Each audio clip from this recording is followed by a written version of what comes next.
So, coming to the end of this very important chapter, I would like to talk about something on a lighter note. Although I have already talked about the benefits of having an education in various instances in the book so far, I would like to add a few more things on the effect of being educated in our jobs, businesses, communities, homes, pursuits of various desires. What is evident is if one can afford the time, the money, and one has the capacity, then being educated offers much more advantages in all of these aspects of life than being uneducated. Most of the people that I know around me are educated, and there are many relatives that are not educated. Can differentiate the two types when we meet on a one-to-one basis on the way they communicate and converse. When we are educated, we tend to talk rationally and logically. We try to have as much of the facts correct as possible.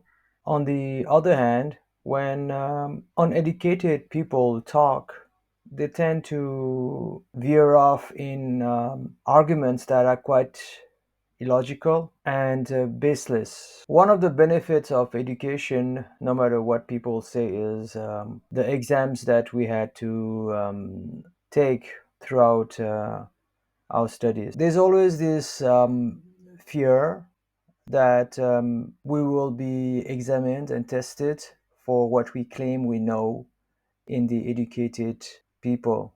No matter how much you say you know, in the end, the test will determine how much water your claim holds. But when you are uneducated and you have not gone through the exam system, then there is this propensity to not be afraid that you will be summoned for questioning on what you claim. The disadvantage of such a mindset is that life eventually will test us, judge us, and whether we like it or not, we will get a fail grade or pass grade. It can happen not only in studies but in job applications, during job itself, when we are doing business with clients, and even in relationships. What education has prepared us in is there are many things in life that we think we know, but in fact we are totally ignorant about it. So through the process of education, we become very close to our ignorance. We are humbled by the vastness of knowledge we don't have. We try to acquire some skills, some information, but it seems that it is an ever fleeting goal. From all this, we get the wisdom that education is like walking up in an elevator that is going down. It just seems that you will never reach the top. And that's what being educated means, to be humble, to know that you don't know. Then it also means to know how to know what you don't know. It also means to have the basic skills to acquire the advanced skills. So it's all about building up on the skills, one set on top of the other, so that you can acquire more complex, high value skills over time. With an education, you can see the same information around you in a very different light. It becomes easier to explain the shocking observations we make that are contrary to our own belief system. All this make us a person that is more livable with. When you are educated, there is no other option than to accept that you are angry because you don't understand, or because you have misinterpreted information that you received, or because you don't have the skills to handle the situation that was thrown to you, or because you don't have the wisdom to link that particular negative event with the necessary knowledge and information and skill. And so, this is the beauty of being educated. In a marriage, it's a given that there will be problems. The two partners will have their own values, beliefs, mannerism, behaviors, habits, objectives, misconceptions, flaws. Then they will have general stereotype behaviors, whether it's gender wise, culture wise, generation wise. They'll exhibit traits that are peculiar to their personalities, temperament, body types, and physical characteristics. The uneducated person cannot tolerate this difference because he thinks in an unidirectional and unidimensional approach. But the educated person, having studied so many different subjects, knows that the conflict that he is having with the spouse has got a cause that he's not aware of. He doesn't have the skills to investigate on it. He doesn't have the proper knowledge to put the information received by the spouse in perspective that is the right one. Not having any of this proper information, skills, and knowledge, he doesn't have the wisdom to handle the situation creatively so that no harm is done and harmony is attained at the end. Like if we do not understand a particular word, we would look in a dictionary or now we would Google it up. The educated person knows this much that if he's not aware about a situation, he can do some research on it, either through the internet or talking to a specialist. And that is what educated people do. And that is why we are always much better off marrying an educated person than an uneducated one. Because the later person will assume that the information that he is getting from the spouse and the perception he got from it in the context of the knowledge that he is having that is provided from his upbringing is the one and only answer. So definitely he will be angry, retaliate, demand that his will be followed. So it's a very difficult person to live with. In a relationship, educated people become more humbling. Of course, doesn't mean to say that there's no divorce in it in educated people. That is because they have not used the wisdom of theirs to translate their education into relationships. Now, that is not the fault of the education as such, but it's the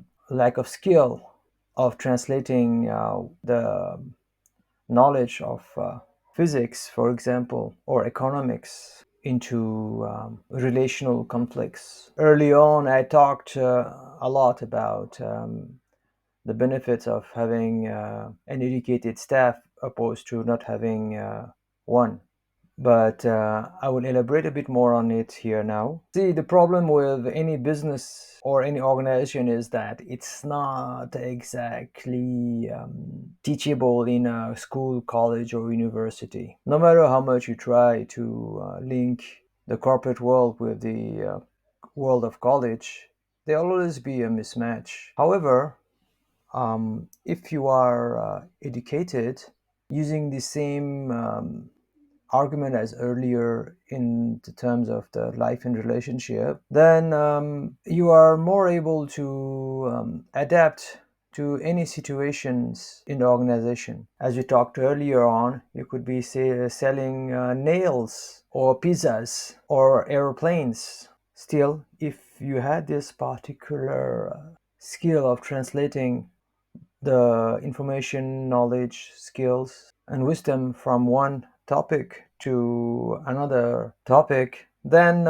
you will excel in any of those sectors because in the educational institution you are taught the lower skills, more basic ones, to the higher, more complex skills. Similarly, you will go through the same learning curve in an organization, and that would be very normal for you. On top of that, the tradition you had of respecting the teachers throughout your life translate very easily to the boss employee relationship. As I told you early on, we are asked to ask questions to the teachers. So for me, when I entered the corporate world, I looked at the boss like my teacher and I asked questions in a positive way. However, of course, some students are taught just to obey orders, so that will be continued in their professional life also. Still, they make good enough employees rather than unruly people. Then the habit of taking exams translate again very well in the corporate world, because every interaction with clients is an exam. Every product we deliver is an exam. So we have this habit of taking life and these challenges in an easy, composed manner, no matter how stressful it is. That is what education does for a career. If you are uneducated, then all these things do not come naturally. It is not to say that the uneducated people cannot become rich. In fact, most of the richest people on earth are uneducated, at least in terms of degrees. But they have this natural instinct about the four components of education that they got from other sources, mainly life itself. So they can do all those things that I talked about in the earlier paragraph by themselves without having gone through an educational system. However, they are the exception. Consequently, without an education, the people on top who are educated will find it difficult to relate to them, because they don't have the language, the terminology, the confidence to deal with abstract notions of work, and so they are not promoted upward. In this way, the uneducated remain at the lower rungs of the organization. The higher you go, the more abstract skills you will have to develop. It will be less about fixing a bolt or welding a metal, and more about reading a balance sheet and making ratios to find out where the leak in the budget has occurred, and whether the set of numbers indicate that there is a problem, or whether it is telling that we need to expand. Policies, rules, laws, bylaws will need to be written and read and improvised. So the skill set is more abstract, and that's where being uneducated creates a problem in career. Today, it is very hard to find really truly educated people, even though they have done their master's degree or even PhDs. The reason I'm saying that is the students who are able to go to higher um, academic qualifications tend to focus on exam results or GPAs as we know them nowadays. So instead of developing the overall four components of learning how to interpret information correctly, having an exhaustive sets of skill, mastering the knowledge related to their topics, and having the wisdom to cross pollinate knowledge across various topics. These highly qualified students only develop the skills to excel in exams. They are bereft of the information related to the skills that they are learning, the knowledge that they have acquired, and the wisdom that is expected from them. All they know is how to excel in a test, make the examiners happy, manipulate the system so as to get opportunities to move further high up. There's nothing wrong with that. But in my definition of education, they are only one fourth educated. They just have the skills to win in the game of academics. These academicians then become the teachers, the scholars, the syllabus designers, and the advocates of education. Sadly, they have lost total touch with the real purpose of education.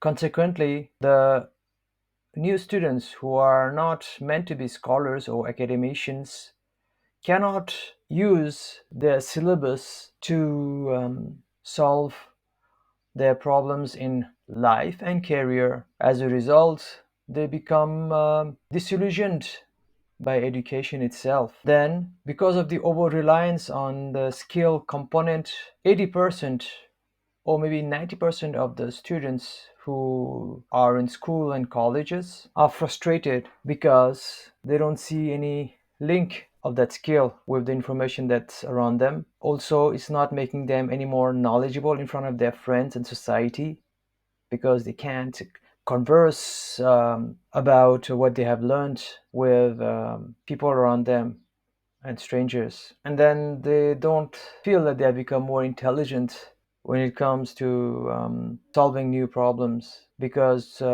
when they have this need to find a creative solution, they can't tap into the knowledge that they don't have. This frustration causes them to even slack in the ascent of skill acquisition. So, taking an analogy of skill sets like being one, two, three, four, five, six, seven, eight, nine. Then, out of boredom and laziness and sometimes revolt, they miss to master the skills 3, 4, and then they are supposed or expected to learn the fifth skill. By that time, they are able to convince themselves that they need to study, even though they don't know why. However,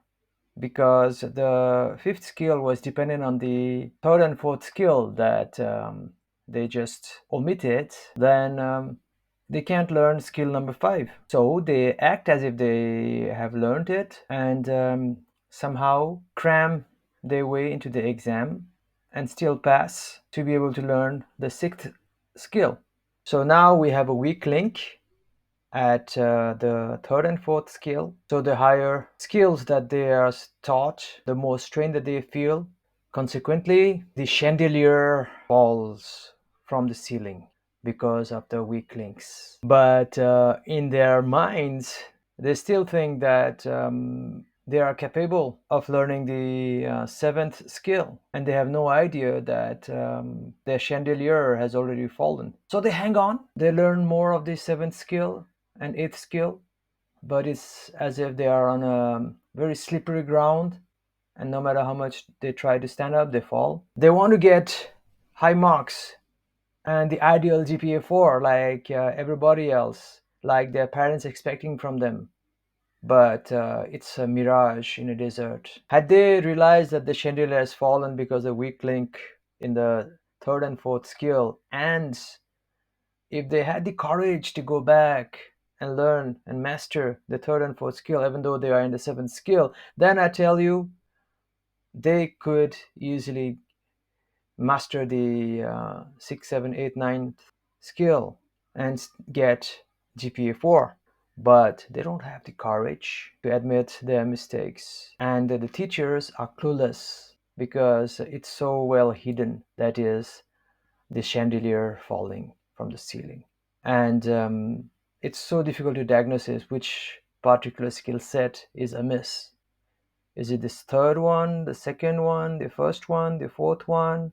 Or is it simply because they are lazy or they are not working hard enough? Everybody is in a tough bind, the student, the teacher, the administration, the syllabus makers. On top of that, in the name of progress, the syllabus makers love to make their syllabus harder and harder every year.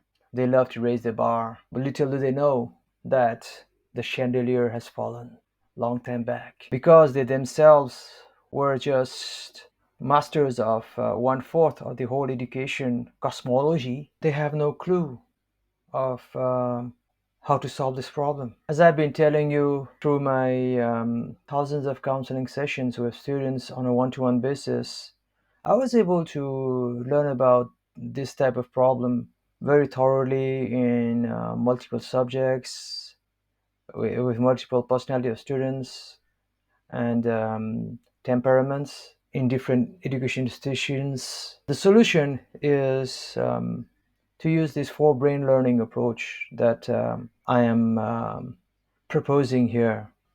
In this book, it's purely foundation about this concept, but later on, it will become a diagnostic tool. And then, like a doctor or an engineer, we will be able to make a proper diagnosis of each of the student and which is their weak links, or whether the chandelier has fallen or not, and if so, how to fix it. The problem is it's different for every child. So far, I've not been able to come to a generalization of the various solutions that I've provided to the students. All I have is the overall framework to make a diagnosis and make recommendations. It is this knowledge that I'm imparting here. Some people will be able to relate to the information that they get in their own teachings. If you are a student, you'll realize your own flaws, because my knowledge is highly linked to the daily informations that we receive. Although skills cannot be imparted through a book or even a video book, I tried my best to help you develop the mental skills or the cognitive skills in the various subjects and to master them. And wisdom being my own forte, you will be inspired, and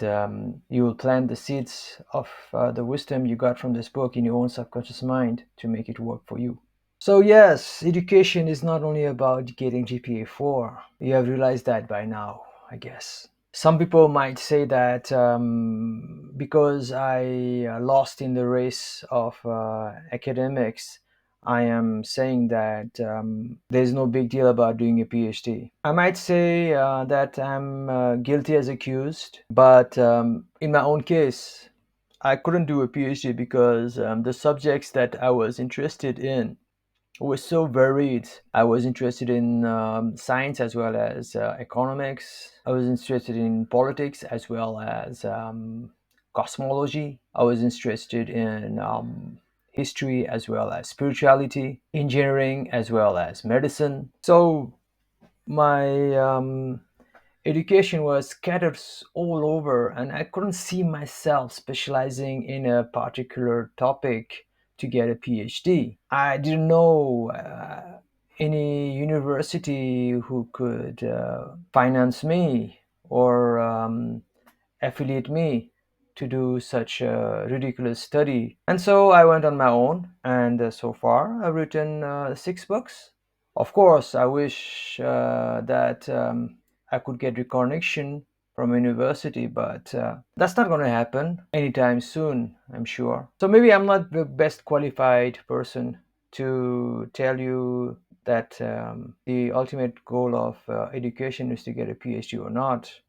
But still, I believe that being really educated, truly educated, means mastering the 4 components of education and the 4 brain learning approach, rather than getting the highest accolade of PhD. True, the PhD will require the person to have the 4 components, and especially the wisdom part, because a new knowledge has to be created to get one, and that is possible only after you are mastered the knowledge in your particular field. That is only possible if you have mastered the skills required to acquire that particular knowledge.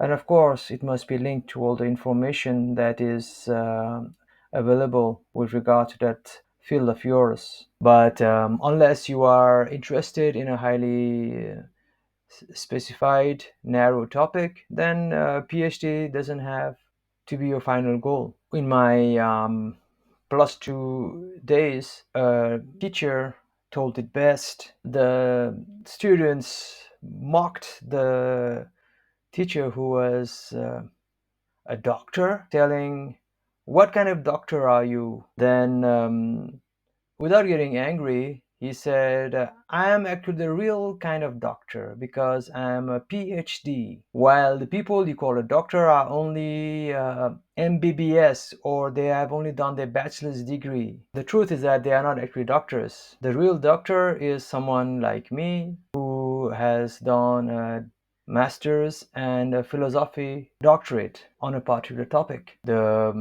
humor aside, He said that doing a PhD is like coming with new knowledge with regards to the antenna of a bee.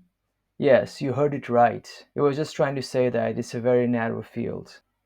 But definitely, all those years of studies will create lots of skills in the person, and such person definitely will be valuable for all the students who are trying to acquire skills to use their cognitions and minds. That said, the real objective of education is to be able to have a better, happier, more successful life, career, relationships, health, and everything. We should be able to find balance in everything and not go to extremes, because that's what education teaches us. Equilibrium will be attained in the end. It's better that we work on it rather than it be imposed on us in the worst possible way. Again, it was just a word of wisdom